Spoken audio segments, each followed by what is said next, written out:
Okay. So I think this is all of us. So good morning, everybody. This morning we are very fortunate to have, is it Kristen? Is that how you pronounce it? Yes, Kristen it is Morgan. Kristen Morgan. Yes. She is a young superstar loan officer who really started out with a bang and then just got better and better, or at least her business just grew and grew. This is your third year? Yeah, well, we technically say 4 years, but it's 3.5. I mean, we're almost at 4 years. Right. And I heard Kristen on a podcast and I was just blown away. She did 12 million her first year, then doubled it, and then doubled it again. So Yes. I want to know, Kristen, tell us a little bit about you. Where do you, I know that you're somewhere in the Atlanta metro area. So give us an idea of your business and then tell us how you did it. Yeah, okay. So like he said, my name is Kristen Morgan and I'm here. I actually live in middle Georgia. So we always joke about this. It's like I'm in the heart of Georgia, a little bit south of Atlanta, and just started in this business a few years ago. And when I first started out, I wanted to just close a few loans to just help support my family. I was like, oh, if I just close 2 or 3 loans, I'll be able to supplement my income at my corporate job, because I worked at a credit union for 9 years. So while I was there, I was doing like retail banking. I was a branch manager, worked in sales for a bit. And so I had the opportunity to just learn a lot about dealing with people and money and loans. And then just once I got into this business, I got with a really good mentor who taught me a lot about just being organized, like get organized, know what's happening in your business, and learning how to get deals closed. And once I had that foundation laid, I just kind of took off. I created my own brand and was able to go in and just start hammering it out. I just think that it's been a really cool journey. And I think a lot of times when you come into this industry, it's almost like sink or swim, right? Like you have to learn to swim in this industry, but that looks so different for everyone. Like everybody swims differently when it comes to the way that we do this business, but I love it. And, I serve Georgia, Alabama, and Florida, but majority of my people, all of my business is organic. It's done through social media. It's done through word of mouth. And I love that part about my business. So you mentioned that you created a brand, and I think that's so terrific. Can you tell us a little bit about your brand and how you created it? Yeah, so it actually happened by accident, but it's very, very fitting of me. So red is my favorite color. And I was going into a closing a little over it's been almost 3 years. I was going into a closing and I was walking down the street and this lady rolled down her window and said, I love your red high heels. It's like there's no place like home. And now, mind you, she had no idea that I was going into a closing at that time. And I thought, there's no place like home. I could make that work with these red shoes. And so it began. I started wearing red high heels to all of my closings. For the youngsters, that's from the Wizard of Oz. Dorothy said she wore the red shoes and said there's no place like home, and that's how she got home. So okay, go ahead. No, yeah, you're totally fine. I should preface that, but yeah, so then I just started wearing these red high heels to all my closings. I started, everything is there's no place like home with the red high heel shoes, got a logo, and just outside of the brand itself, I worked really hard on creating a culture and creating a process and an environment and a feeling that was unique, making sure that everybody really felt like we cared and that we weren't just like an assembly line. So we did that through custom images that we send out through the process, just the little small touches. Everyone gets a sign that says there's no place like home. And then I ask everyone to write either their favorite quote or scripture on the back. And so that's another thing too. They become part of a tribe once they close on a loan with me. And so people a lot of times are asking, are you coming to my closing? Are you wearing your red shoes? Like, it's just been a real fun thing. I love it. It's fantastic. And I'm a marketer at heart. And I just want to tell everybody on Kristen's I believe it's Facebook, there's a black and white picture of you wearing the red shoes. And the only thing that's color is the red shoe. And it really, I really love it. So I didn't know the whole story when I saw it, but I liked it from the get-go. Yeah, So, okay, so you've developed this brand and this community, and you're just doing everything right. So that tells me how your one of the reasons why your business is growing and doing so well. But now let's go back and talk about, how did you get like those first 3 loans before you had a brand and nobody knew who you were? good question. So I already had a pretty good social media following just because we have a fun family and people like to watch the chaos that happens in my family. But the first What I was somebody, platform, excuse me. So what platforms are you using? so I use Facebook and Instagram, and I just started doing TikTok, but Facebook has been where a lot of my I've got a lot of traction. But really the first client I ever had was somebody I worked with. He was a young guy, and when I left the credit union, he knew that I was getting ready to start doing mortgages, and it took just the one post. Like, I got that loan closed, and once I got it closed, I made a posting about it, and this is before the brand ever existed. Made a post, and then somebody else reached out and said, "Oh, hey, are you doing mortgages?" And then somebody else reached out. So one of the things that I've built my entire business around is going to my closings. Like, that has been a big thing. And if you're new, that's what I would encourage. Like, when you're new in this business, get your loans closed, but show up at as many closings as you can. Because one, it gets people, you get in front of the other agent, your people get to meet you, and then you continue to create like that family, that culture. And it just gives people the opportunity to see what you really like and that you really care. I always tell people, my goal is to be there at the finish line with you. You know, there's a lot that happens from the time you do an application to until you're at that closing table, but my goal is to be at the finish line. Awesome. That's really terrific. So, okay, so you got your first deal off of somebody recognized the post or whatnot. That's incredible. And now it's snowballed. Is that mostly through word of mouth? Do you get referrals from real estate agents, or is Yep. it mostly from working your database? How has it grown so fast? So it's a little bit of both. And so, like, I have agents that I work with, but people are always blown away by this when I tell them I say only, I have about 6 agents that send me dedicated business. That's it.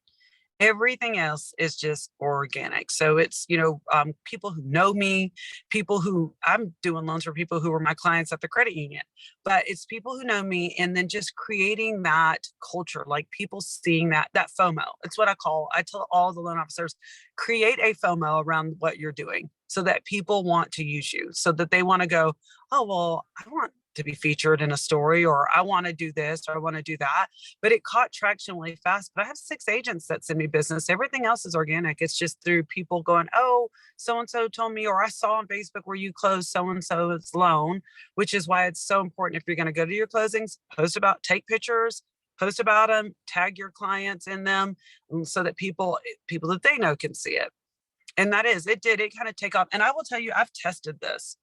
So I originally went through, like, after the first 8 months of me having my brand and everything put together, there was a season where I stopped posting. I was going to my closings, but I stopped posting about them. And because I was curious to see, well, like, if I'm not posting about these, how does it affect my business? And I will tell you, I just took a 30-day sabbatical from posting on social media about any of my closings. And 60 days from there, I had only 2 loans closed. So it was really, really, like, it showed me right then, it's like, oh, this is the magic touch for me. People being aware and staying in front of people and being in their face about it. Right. Yeah, I totally agree. Do you listen to Gary Vee? No. Well, you do a lot of his stuff. So, okay, well, that's really terrific. So it sounds like, in its basic form, it sounds like you're using kindness and empathy. And Yes. but what your magic is, that I can tell, is you're able to communicate that to your Yeah. community. I mean, a lot of us use kindness and empathy, but if nobody knows, it doesn't do any good. So you've done just an awesome job of communicating that to your Yeah. community, and you post a lot and gets the message out. And then, yeah, so you're definitely, it's a community that you want to be a part of. So I'm Yeah. thinking right now, I wonder if I should buy a house so that I can have Kristen do my loan. I mean, Right. because I want to be part of her community.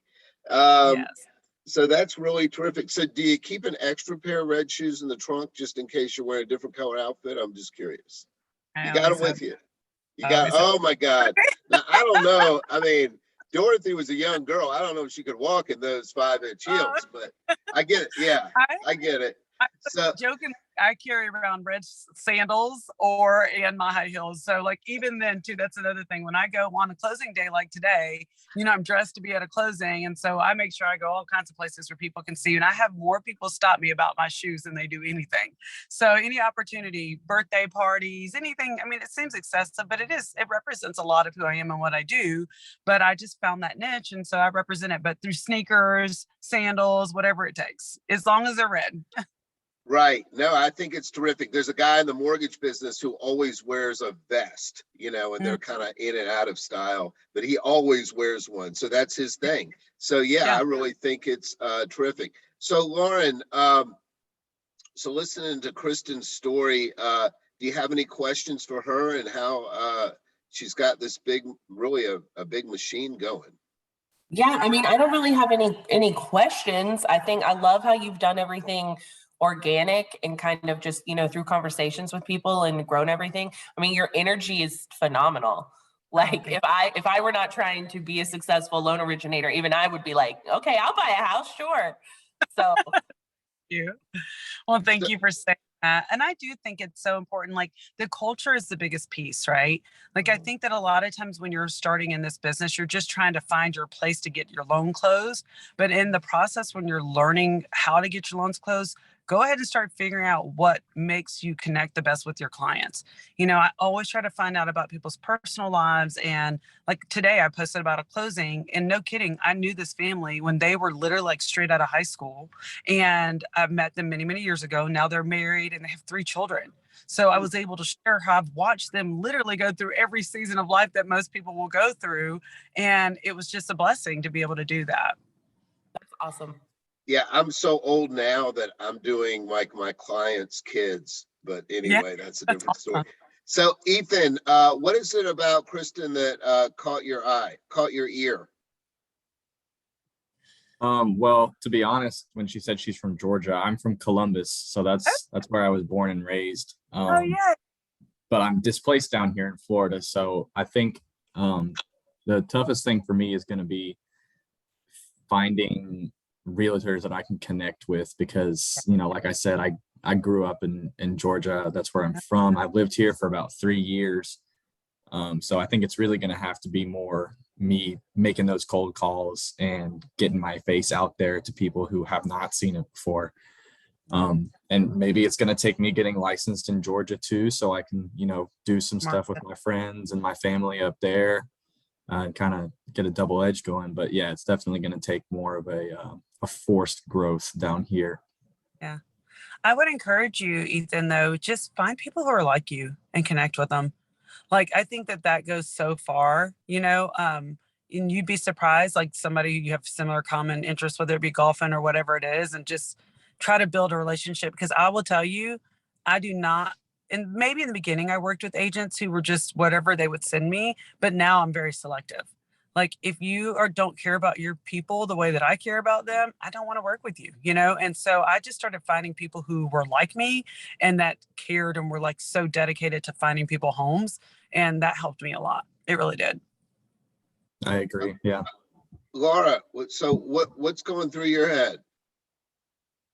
No, there's not a lot. Well, there's probably too much going through my head right now.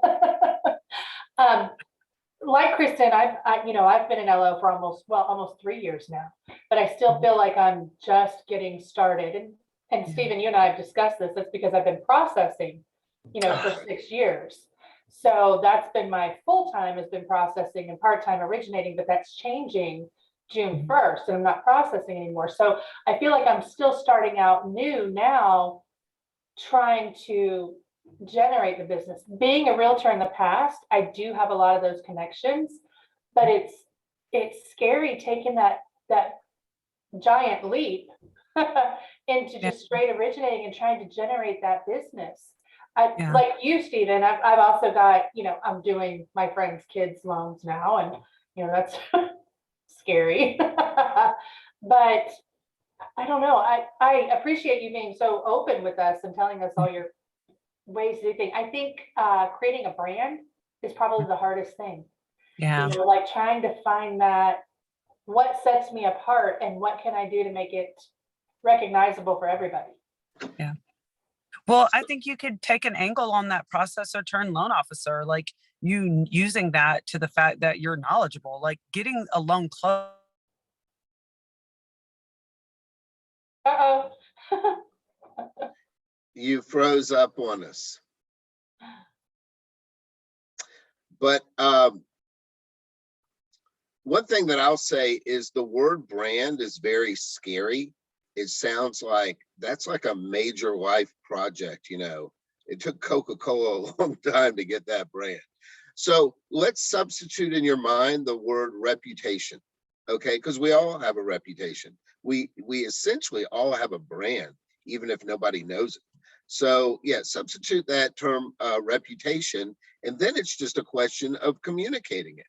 So, you know, you can say, well, we use social media to build a brand, but it's, you know, it's a little easier to say, I'm using social media to communicate my reputation, which is about kindness or empathy or whatever that is, or whimsical, you know, or whatever your personality is. So we lost Kristen. I hope she comes back, but we'll just continue the discussion anyway. So Yanni, I know that you're brand new. Anything that caught your ear? Hello. Yes. I did join the meeting kind of late because I couldn't find out why it wouldn't turn on. Okay. But she was talking about getting connect with the client. Yes. Yes. When she talked about knowledgeable, that's what I have so little to small amount of it at the moment. And that's what I've been working on, getting more knowledgeable. So well, I think that I think knowledge is important, but it's not the most important. And you know, there's that old expression that people they want to know how much you care more than they care how much you know. So getting that image out, or that reputation or brand, that message out there that you're a kind, caring person that's going to help them is going to go a long way while you build the knowledge. And then once you build the knowledge, it will be easier. You'll have more confidence. Hey, Kristen. Hey, Kristen. You're muted. You're muted. You're muted. My phone overheated. Isn't that crazy? I'm so sorry, you guys. You are so hot. Your business is so hot. Your phone almost melted. Literally, I was like, what the heck just happened? I'm like trying to pick up my other cell phone and that wasn't working, but I'm sorry because I really feel like I want to be able to tell Laura this really quickly. So it is Laura, right? Laura, I was going to tell you that, like, I think the hardest thing about a loan is getting it closed into the closing table. You can get anybody to do an application. You can get anybody, you can talk to anyone, you can get a loan sold, but then actually getting it closed is what is a lot of the work involved. You should be using that as talking points and maybe going back and revisiting past clients, and that, you know, as long as it's not crossing over any lines, and saying, hey, I was the one who processed your loans. And when you're talking to agents, that is such a huge talking point. Like, it would be easy for you to go, hey, you know, I process loans, I understand guidelines, and now I'm on the originating side. You can trust me to get your loan closed. How much do you think you should, I always like to, when I talk with agents, I always like to say that the more knowledge they have, the better. Mm-hmm. There's some agents that don't want a lot of knowledge. Excuse me. They don't want to know what goes on the backside of everything. And that's fine. But I still feel like they need to have the basic principles of what goes on in the process. So how much information, when you're talking with agents, you know, as a processor, just hit the main points, like, this is what I did, this is what I do, right, and then leave it, or give more detail. Honestly, when it comes to realtors, the only thing that I would focus on is just building a relationship with them. Leave the process-oriented things. They need to be able to trust that you have a process. So I think you can communicate, hey, I know how to get loans closed, from understanding guidelines to, you know, application and making sure that they're completed thoroughly, but then leave all that stuff on the table, because really connecting with them is where it's gonna matter. You know, my agents, I'm telling you, the agents that I work with, that I'm exclusive with, like they will tell you, they don't even care about any of that stuff. They just want it to be closed. They want to hang out with me when they can, and they want me to show up at their closings, and that's what matters. Fair enough. Kristen, I agree with you so much. There's one point I made that I want to get your thoughts on. And when you were having phone trouble, I said that, you know, brand is kind of a scary term for people. It sounds like a big mountain to climb, and that you could substitute the word reputation. So, and then everybody's got a reputation. Essentially, everybody's got a brand. And what you've done is a terrific job communicating your reputation and brand. And I think that's a little bit less scary. What do you think? No, absolutely. Because that's all it is my brand, is my reputation. And that, you know, it's that I always love to tell people on the backside here in this world, like on the front side, when I'm talking to borrowers and I'm like, oh, you know, our brand, but really it is just a culture. Like, it's a culture that we've built of people feeling like they belong, and that they're part of something that's not just here's a loan and, you know, you're on your own. Like, they do feel valued.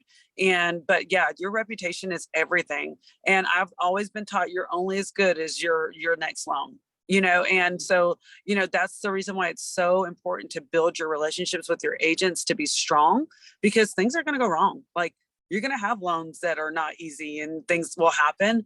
And you want to make sure that those relationships are strong enough to withstand those things, you know, and that I feel like that's so important. And so when things do go wrong, your reputation still precedes you. You're absolutely right. So you build that, that, what do they call it? Social capital, or, you know, that credibility. So, right, if you screw up the first loan, it's, you know, you might be in trouble with that relationship.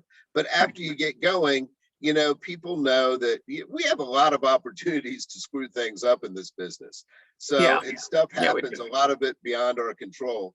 So, yeah, you've built up such capital, such you know, reputational capital, that I'm going to let it slide, because I know that overall you do a great job, and, you know, I'm going to let it slide. And, you know, we're kind of like NFL quarterbacks, right? We're only as good as that game on last Sunday. And it doesn't matter if we won 3 Super Bowls. If we threw 3 interceptions on Sunday, everybody hates us.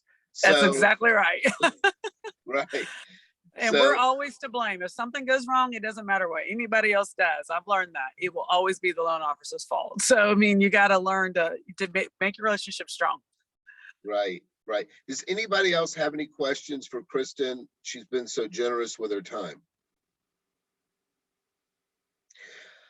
Okay, Kristen, thank you so much. You have such a terrific attitude, and we just enjoyed having you so much on our call here. I really think that you made a good impression on these people, on me especially. Can we follow you on Facebook?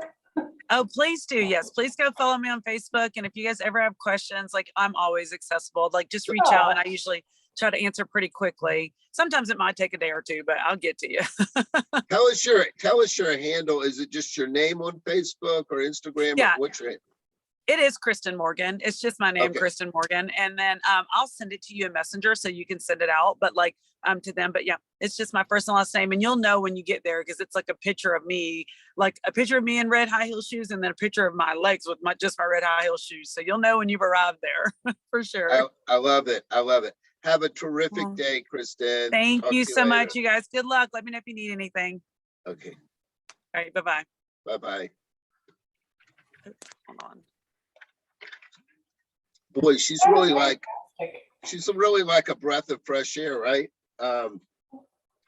That she's got kind of that, you know, that magic thing with her personality that I wish I had. But yeah, she has really built a business the right way, organically. And also her message was that, you know, agents can be a terrific source of business, but they're not the only source, and they don't have to be your main source. So Okay, let's go on. So there were a couple of action items. So who listened to the MLO Masterclass on the Psychology of Persuasion? Did anybody listen to that? I made it halfway through. You made it halfway through. He's not the most is not the most dynamic personality, right? So, okay, so there were some things I really liked and some things that I didn't like. So, you know, he talked about the law of reciprocity. You do things for others, and then there's a tendency that they do things for you. But this is dangerous, in my opinion, because true kindness does not have strings attached, right? So, you know, if you go out to lunch with your friend every week, and then this week you're like, you know what, I want to pick up the check because I feel really terrific today, or about you, and want to pay the bill. You can't in your mind think they should pay next time, because then you've like created this unilateral contract and they didn't necessarily agree to that, right? So you just have to, if you decide to, you just have to pick up the check with no expectations. And if they want to do something kind, whatever it is, that's their business. But if not, you're going to be disappointed. And it's the same thing with these agents. You really have to come at it from a kindness point of view. You help them with their business, and they may not send you any loans. And you can't, if not, you're going to get into this position where you're like, oh, everybody's taking advantage of me. But that is a falsehood. If you're kind to people, they'll take advantage of you. That's a person that's trying to push like social contracts on people. That's not the same thing. Okay, so the principle of consistency, I agree with it 100%. You know, the thing is if you do a podcast or you do postings, you have to be consistent. People look for that. You know, they don't even think about it, but they're thinking in their mind. You know, I always hear from Lauren on Wednesday afternoons, you know, and they're kind of have their eyes open for that. So I'm going real fast. I know it. Jump in if you have any comments. So principle of social proof, that's where you put your stuff online, and you get referral reviews are very important. People see that. You know, people won't order a pizza today unless they read the reviews. The principle of liking, trying to get people to like you. So this is like a whole science in and of itself, but there are a couple of things. He talks about giving praise, but there again, it's dangerous. You have to really look for, you know, opportunities to give honest praise. If you're just praising, then you just look like you're kissing butt, or you're being disingenuous, and then it has a negative effect. You know, but I like empathy. So if you can find a connection with somebody, you know, Ethan, you know, you're from Columbus, Georgia. I'm not, but if I was, then we would have that connection, and then we would have a tendency to like each other more than we already do. Okay, so yeah, so the finding common ground, empathy, using praise, you know, smartly.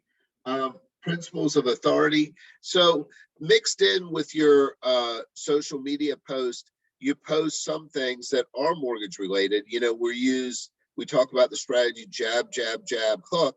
So which means that we give, and then we ask. And the ask isn't necessarily, you know, can you send me business? If you post something about your business where it's clear your intention is to foster business, then that's an ask in and of itself. And that's perfectly fine. I mean, we are in business, you know, so it's not a secret, but you can't do that every time. So we go with the give, and then you ask. And in your ask, you can word it so that it makes you sound like an authority, because you give like some details about a specific situation, and then they think, oh yeah, well, you really know your stuff. And Yanni, don't be afraid. You know, the way you talked, it came across that you lack self-confidence, and it's because you don't have enough product knowledge. Now that I can help you, and I can point you in the direction of all kind of podcast and learning tools, and that knowledge will come. But I can tell you this, Lauren, correct me if I'm wrong. You went to Zenix, took the SAFE class, went to Zenix, we did trainings, but there's nothing like just jumping in the fire and working a couple of deals and learning as you're going. Oh, I learned more from doing my first, second, third actual loan than I did from any of those classes. I mean, they're beneficial for sure, but it was being in it was the best. And you know what I'm confident about, Yanni? I'm confident about the fact that you care about your customer. Are you just started? Do you have any loan applications? So I don't personally have loan application, but but right now Kate and I are working on my ex-husband to refinance. Okay. But he is in Kentucky. I'm not licensed in Kentucky, so I cannot do his loan. So Kate had to do it, but I help her.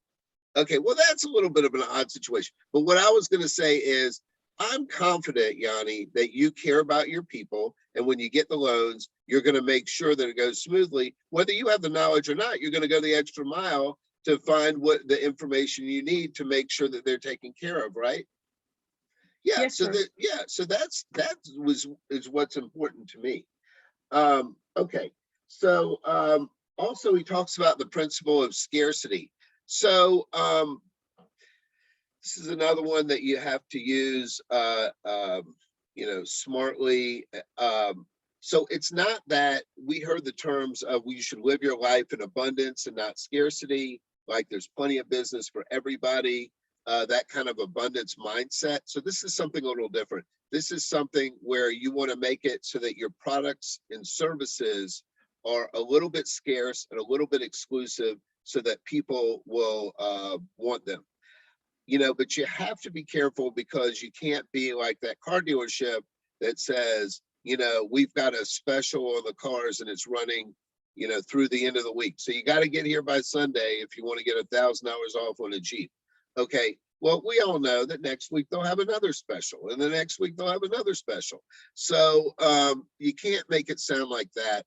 But he did have a point, like if you advertise a class or whatever to say, we've got 3 spots open or whatever, and kind of put light scarcity pressure on people. So I ran through that real quick because I want to get to some other stuff, but I'm open to any comments or suggestions that anybody has about that. Okay, good. So who is using BombBomb? Who's using video in their business? Ethan, I need you to do this yesterday. So here's what I'm going to do. I'm going to give you this week only. No, I'm kidding. Now I'm going to give you an idea, which is sign up for BombBomb for free. They have a 14-day free trial. If you hate it, you hate it, but it's free, and make some videos, and it's a chance for your personality to come through. Ethan, do you ever get those videos from Brian Lavelle where he's like, oh, the top producers this month or something? So they have, do you know what BombBomb is? They have that technology. Okay, so BombBomb has exclusive technology where you can send an email and it has an embedded video. So right when you get my video, it's going to have like 3 or 4 seconds of the video start playing. And then you click on it to see the rest of the video. So they have an exclusive on that. So when you get that video from Brian Lavelle, in the first few seconds, he'll be like, hey, I want to congratulate February's top producers. And then you click on it and you hear the rest of the video. Well, people really like it. It's very eye-catching. So are you going to sign up for the free trial? Yeah, I'll sign up for it. I don't have anybody to email anything to right now, though. So well, practice. Email your friends. Okay, so it's BOMB. What about you, Laura? I have BombBomb and I've played with it, and I just I don't like myself on video. I don't like myself right now on Zoom. So that's why I have a hard time putting them out there.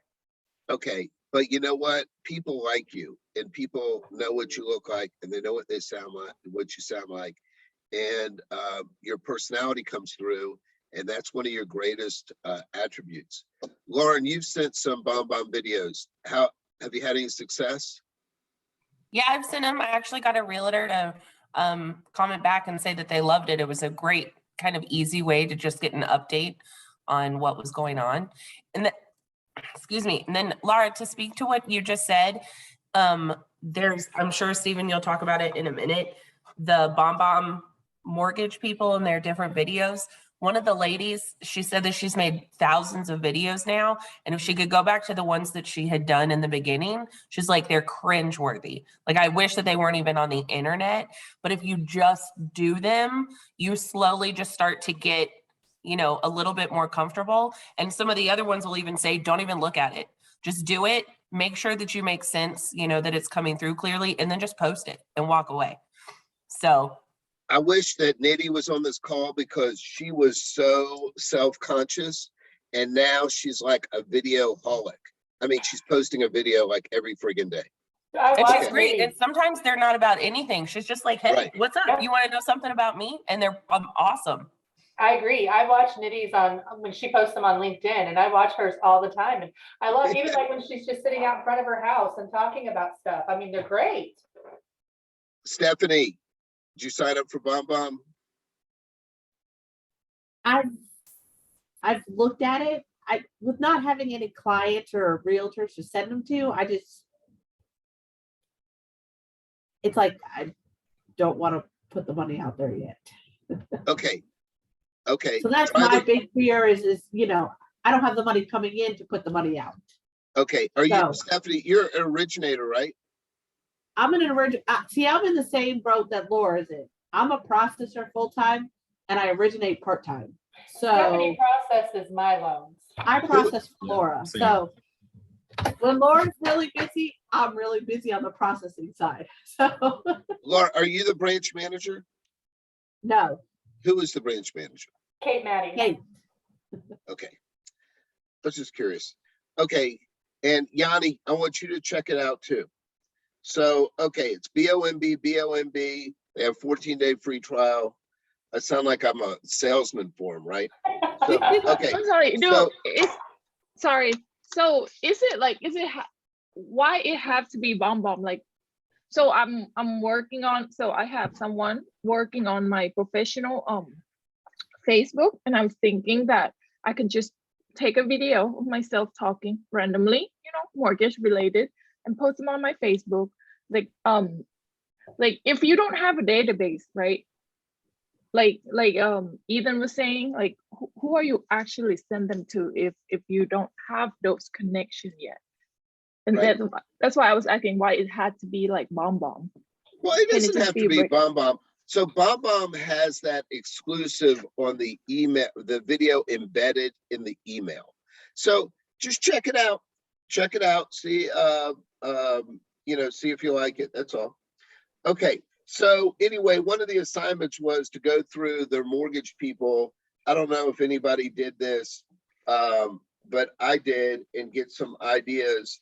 Lauren, it sounds like you may be the only one, but share some ideas. So who did you like and why? Okay, so I didn't get through all of them, but Right. I got through one of the ones that I liked was Enrique. Okay. He talked about posting tangible content, bringing value to people. He also apparently does a Monday Mortgage Minute series, which is something that I've tried to start that I've really liked and people seem to really engage with. He does a first-time homebuyer channel, and he said don't overproduce. Like, you know, you don't have to have all this fancy equipment or anything. All he needs is his phone and just the ability to talk to people. So, and sometimes I get caught up in that, like making sure the lighting's right and everything is good. And, you know, obviously I want my video to come in clear and, you know, look good, but at the same time, it doesn't have to be anything fancy. Right. There was one of the loan officers who started out telling us about all the equipment he bought. He's got the Sony camera and the tripod and the circle light and he's got these light diffusers, and I'm writing it down, and then he says, you know what? I don't use any of it. All I use is I have an old iPhone 7 that I use for video, and that's it. So yeah, so obviously you don't need that. Let's see. Yeah, I liked Enrique too. That Jennifer Beeston is a Yes, I follow her. look at that. Yeah. So she's a big BombBomb user and a big believer in videos, and her videos get, you know, 10, 12, 13,000 views. And she comes across, why do you like her, Yanni? Her video short, to the point, and that's was why I like her. Just short, 5 minutes less or less than 10 minutes, and that's what I kind of do. Want to kind of copy her, but you Absolutely. know, not. Absolutely. Yeah, and then you got other people like Ruby Greenberg, maybe it's Grinberg. Anyway, she does 3 videos a day, and she does one where she has a calendar in the back, and I just love this idea. It's like the best idea. You saw the one with the calendar? Mhm. Yeah, so that there's like a big chalkboard calendar, and then she writes on it, and what she does, so pretend like there's a big calendar on this wall, and I say, Ethan, we have to have your docs on this day right here, you know, April 4th, so that we can order the appraisal on the 5th, and then we'll get the appraisal in by the 25th so that we can close on April 30th like you want. Do you understand? And then it's so, well, I mean, she doesn't ask the question because it's just a video, but she shows you, and when you see it on the calendar, you're like, yeah, I got to get my stuff in, right? It's very easy to visualize. So I think that gives a very powerful message. And let's see, who else do I like? Excuse me. Also, Stephen, if you go to the, because I know that the attachment that you sent us was from 2019. And Yeah. if you, on the BombBomb website, you can actually go in there and they have current, like their top 5 current LOs that are using it. I looked at that this morning as well. Great idea. That's going to be an action item. Where did you find it? Because I was kind of looking to see if they had like a 2021 version or something. I'll have to go back and look and find it and let you know. And the only reason I saw that was there's one of the guys that I follow, his Jason Steyer, I think is his name. He's down there in Georgia too. And he is part of this Veterans Mortgage Advisors that I just completed their certification class with. And he's one of the top BombBomb. I think he's number 2 on their list. Awesome. Awesome. And another strategy that somebody did is they posted a video, and they have like a first-time homebuyer booklet, and we have that booklet at Van Dyke that says, what does it say? Mortgage Toolbox or something like that. And you know, you can, and we have it in both the paper form and the email form, electronic form. And you can have the people do like a little short video, a little short form, but just ask them for their name and email or name and phone number or whatever it is. And you'd be happy to send them a guide. And then you can call them and say, hey, I just wanted to check, did you want me to mail you the hard copy or email it to you? And then of course, they'll think that's ridiculous that you're calling them. And, but they'll say, well, you can just email it to me. And then you say, well, let me ask you this, while I got you on the phone, when were you thinking of actually moving? And then you spark up a conversation. So it's a great way to pick up leads. I thought it was a great way. Okay, any question? I mean, there's just no doubt that video marketing, it's not like the future, it's like the now. So, okay. So we're off to our power hours. Does everybody know what that is? That is Ethan. So what we do is, so we all are prospecting, right? And the power hour is the way that we are regimented and scheduled in our prospecting. So at least 4 times a week, you need to have a specific time that you set up to make prospecting calls. And there's about 8 different groups that you can call depending on, you know, where you are in your career and so forth. Like, I know you're not going to have a lot of past customers if you're just getting started, but, you know, there's the real estate agents that you're working with. There's the real estate agents that you haven't worked with. There's people in your sphere of influence that don't even know that you're in the mortgage business. And you set up a time. So, Lauren, I hate to pick on you, but Nitty bailed on us. So what have you done as far as setting up your power hour? So what time is your power hour? Okay, so my power hour, excuse me, is from 10 to 11. Well, except for Wednesdays because we have our meeting. But and then, do you want me to tell you like what days I'm doing my things? Yeah. So who are you calling when? So I mean, I took your power hour and just kind of like tweaked it for myself and added to it. So for Mondays, I'm sticking with new agents. That's, you know, the days when I try to post my Monday Mortgage Minute and use that maybe as a tool to, you know, get in touch with them. Like, hey, I do this cool series. It has some great information on it for first-time home buyers, you know, anything like that.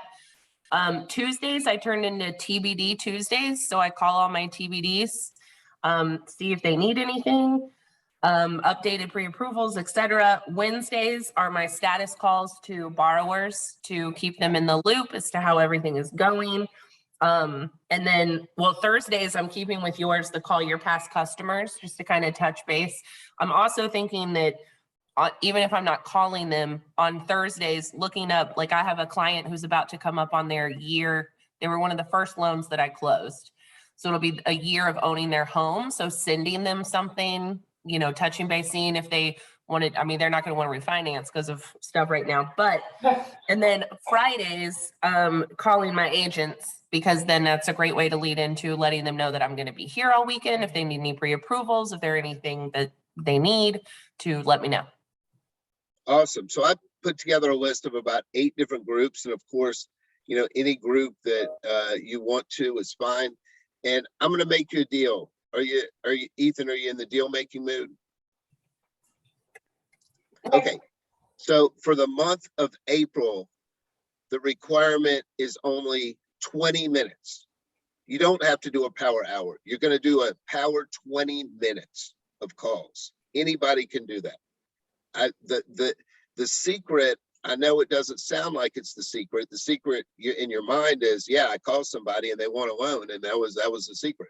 But no, the secret is the regiment that you develop this habit that whatever time you pick a time, 9:30, 10, 11, 12, 4 in the afternoon, I don't care. Pick a time, stick to it. It's on your schedule, and you're going to do it at least 4 times a week, 20 minutes a day. What do you think? Can you do that? Stephanie, could you call for 20 minutes? Okay. Okay. And I'm going to put that in my notes so you can see the list. But basically, Lauren just totally nailed it. And it is really, a lot of these top producers will tell you that's the key to their success. So that key is going to be actually making the phone call. That's the, because I mean, this right here, and this is my favorite thing. I mean, and I get more response with text messages. So I tend to do that, you know, because I know everybody gets so busy and caught up in their day. So I'll send a quick text message. Hey, you know, where are we with this client? Is there anything else you need me to do for you? Is there anybody you need me to take a look at? And I kind of follow up on those almost daily. I just want to say, I do text messages all the time. I have the agents that I'm currently in contact with and working with, and the clients, like my TBDs and stuff, I will get responses from them 99% of the time if I shoot them a text, more than if I call them. Right. So for me personally, it's just about that communication. If it's a phone call, a text, or an email, as long as I'm hearing back from them and know that they got it, I don't care how I get in touch with them. Mm-hmm. And I feel the same way, but I keep hearing, like, I feel like Steven's looking at us like, no, you need to be calling. No, I'm looking at you wrong, because I totally agree with Lauren. Okay. If you feel that your community prefers text, So when I say call, I just mean the generic of Communicate. prospecting. Contact. So, yes. So Okay. if you feel that your group is more comfortable with text, text for 20 minutes. Okay. It's a little bit easier to ignore a text than it is to ignore the phone. But if that works for you, I don't care. You can text. Email is too distant. So let's just say a mixture of texting and phone calls, I think is totally fine. Okay. Everybody, that deal is 1 week only. No, I'm kidding. So yeah, so that's perfectly fine. So for the month of April, we're going to do 20 minutes 4 times a day. Okay. Any other questions? No, I'm glad you asked that. Any other questions? Okay. It is time for the famous or infamous 10 questions. If you're new to us, we do this every time. I ask 10 questions and you get absolutely no cash or prizes. It's just from the admiration of your peers. And sometimes you get good karma. So there you go. Okay. Question number 1. Under what circumstance can you use only 1 year tax return for a self-employed borrower? There's 2 correct answers.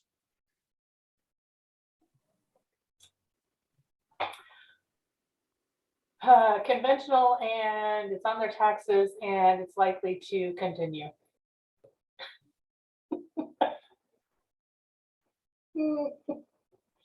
What if they're Right. self-employed and they have another job? But okay, but you need the self-employment income. What if they're Obviously, Okay. if you could just discard it, yeah. What if they're self-employed, but they had previous experience in that field, self-employed? Could have been Okay. 2 years ago. Okay, so the guidelines state if they're in business 5 years or more, Uh-huh. you can use 1 year of tax returns. But the absolute correct answer is if it says so in your findings. But that's what, if it says so in the DU findings or the LP findings, then that's what you do. But that's what they're going to be looking for when the computer gives you the findings. They're looking for self-employed 5 years or more. Okay, and believe me, that saves my butt, because look, how do you determine declining income? We've all heard that horrible term, declining income, if you only have 1 year. So that just takes that objection right off the table, which is really terrific. Okay. On an FHA loan, how much payment do you count on student loans? I'll make it easy. A $10,000 student loan. What payment would you count on an FHA loan? This could be a trick question. Ooh, 0.5%, or the new rule is you can't count an IBR if they have it. you can count IBR. That's why I said you can't count IBR if they have the letter from the student loan repayment. Okay, can you explain what IBR is? Income-based repayment plans. Okay, If they have an income-based repayment plan and you have that letter, you can actually count that versus the 0.5%. okay. Yeah, so we Know can this make, for a fact. We are doing that right now. okay, so we can make it even a simpler answer. You either, if there's a payment on the credit report, you use it, and if there's no payment on the credit report, it's 0.5%. Is that correct? Not Yes. necessarily. Okay, So explain. we just found out, if you read the new guideline on that if they are in let's go back to the income-based repayment. If they're in an income-based repayment and that income-based repayment is 0, you can count 0, as long as you have the paperwork showing from the student loan company that it is 0 on the income-based repayment. Okay, Even if it shows the payment is more. I have not seen that across that. I know. But, okay, well, thank you, Laura, for pointing that out. I'll send Okay. it to you. Okay. So a borrower has a rental property for 5 years. He rents for $1,000 a month. How much rental income can we give him credit for? $750. Yanni, is that correct? Three-quarters of it? You're muted. 75%. So if I believe if in the past 5 years he fully rented, you can use all the amount that he received from the renter. No, so that's not correct. So Ethan was almost correct by saying that the formula is 75%. But if they've owned the property for more than 2 years, it's on their tax returns, you got to see what they claim on their tax returns. Because if they write off a lot of expenses, or maybe they have, they don't report that much rent, then they're not going to let you use it. If it's newly owned property and they have a lease, then you can use the 75% off of the lease amount. So that will burn you sometimes.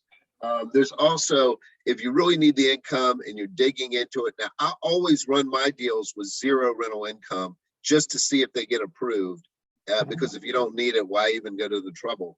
But you definitely want to dig into the tax returns and see also if you need the income, if there's like a one-time rehab.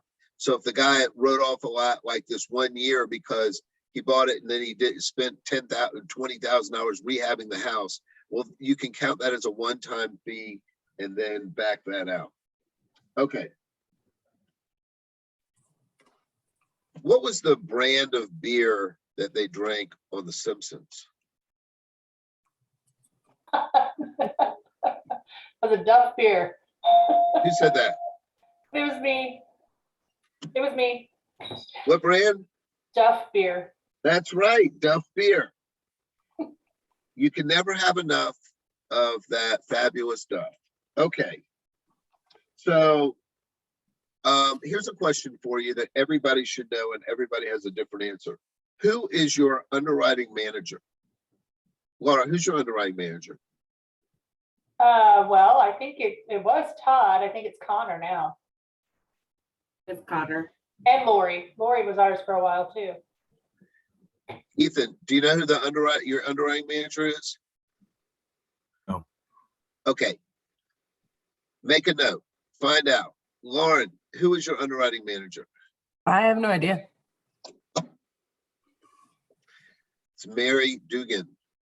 Oh, okay. Is ours.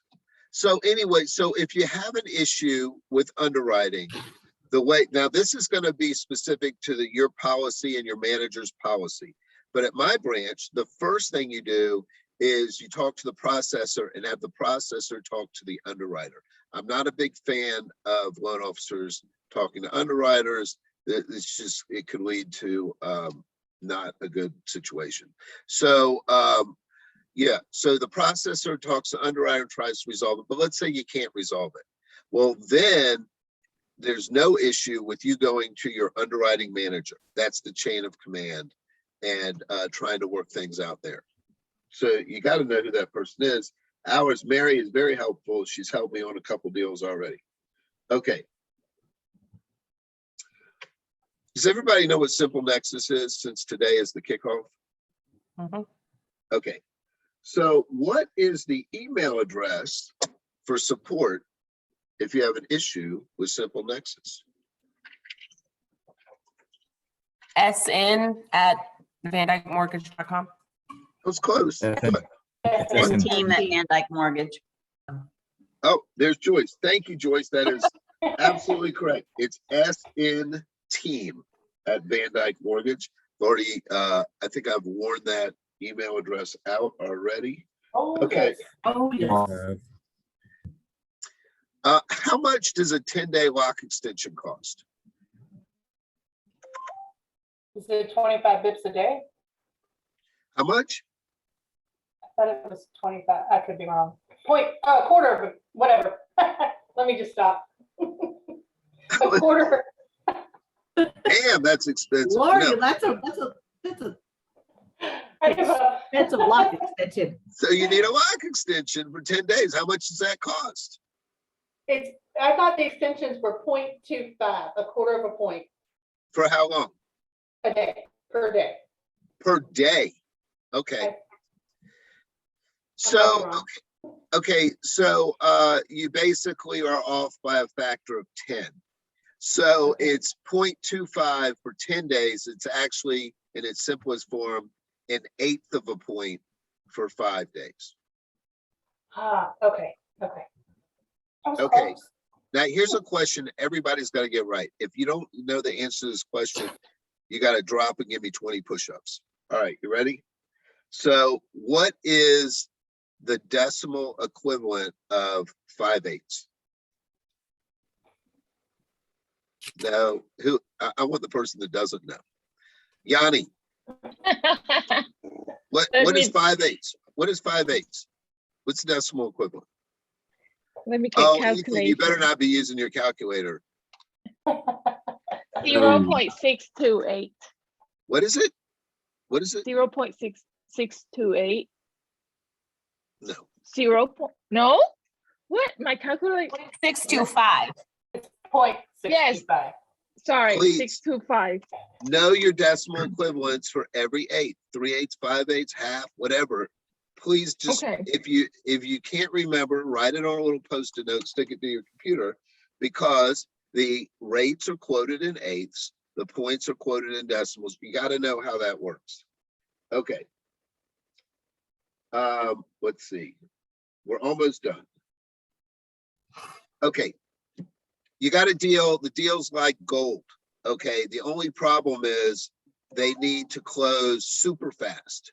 So how do you ensure that you get an appraisal waiver? Stephanie, I got to get an appraisal waiver. So tell me what to do.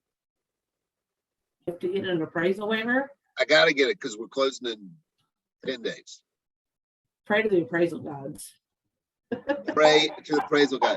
That is a Because you ain't strategy. getting one in Montgomery County. That's a strategy I've used several times. Well, we're not getting one in Tennessee, so you know. Well, come on. So I don't know Lauren, either. how do I I make wouldn't sure I know get because one? I've gotten one in the whole time I've ever processed a loan. Okay, but I'm bringing you a deal and I gotta have one. So tell me how to make sure I get one. You got to put enough money down. Okay, so it's a I was gonna large say, it down has something to payment. do with the amount of money you put That'd be down. a large down payment. So Okay. that sweet spot is like, 25%. Okay, 25. Tell them 25% down. We get an appraisal waiver. Is that the deal? Yeah, with our fingers crossed. Yeah, something like that. 25, 30% down. Okay, so it's a trick question. There is no guarantee. I've done loans that were 50% down and didn't get an appraisal waiver. And I've done it where I reduced the value on a refi down to an absurd level, like 200,000 on a 500,000 house. It won't give it to me. So it has to do with the amount of data that Fannie Mae has on the area and on that house. And sometimes you'll never get one. There's no guarantee. Just as far as the minimum parameters is 20% down on a purchase, 10% down on a refi, but there's no guarantee. So you cannot promise that. And if they call you Pray to the appraisal gods. and an agent says, well, here's why this question is even here, because I had an agent tell me when I called the listing agent and told him that, that my borrower was terrific and all. And she says, okay, well, the other lender I use is guarantees an appraisal waiver with 20% down. And I'm like, that's impossible. He may have gotten one the last deal, but you can't guarantee that. That's impossible. Okay. Last question. What is the legal remedy if an appraisal comes in short and there's no appraisal contingency? What? What is the remedy if the appraisal comes in short and your borrower has waived all my deals in North Atlanta, they have to waive their appraisal contingency. Is anybody seeing that happening in your areas? No. appraisal gaps I'm getting, but Okay, well, then We are in Florida for sure. they are in Florida. Okay. So, okay, Ethan, I'll direct this question to you. So your borrower, he had to waive the appraisal contingency. The appraisal comes in short. What can he do? What's his remedy? He has to pay the difference. That's Or, I one. mean, they can get the seller to try and lower the sales amount, but that's not going to happen. That's Or they two. can meet in the middle somewhere. That's three. Anything else? What about challenging the appraisal? That too. Challenge the appraisal. That's another one. What else? Is that it? Probably not. That's all I got though. Okay. So what about if I say, you know what? I gave him 3,000 earnest money. I don't want to come up with the 80,000 appraisal gap, so I'll just walk can they just walk? and give up Lose their their appraisal 3,000. and lose their. Uh-huh. Okay. So here's the thing. That is actually, that's not a legal remedy in our world today. Nobody's going to sue you over it. It's almost impossible to sue somebody over, you can sue for specific action and make them buy a house. That's just never done. But just an FYI, that is not a legal remedy. You don't have the choice legally just to walk away. I know people do that all the time.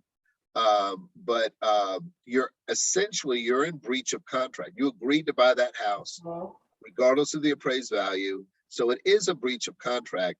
Nobody's going to get in trouble, but I just wanted to bring that to it. So if they're just, if your borrower is just like, chit chatting with you saying, well, I got this option and this option, I can just leave, walk away for the, the $3,000 is basically I'm buying a right to the house for $3,000. That's not really how it works. But I would just tell them exactly what I did is you're essentially in breach of contract.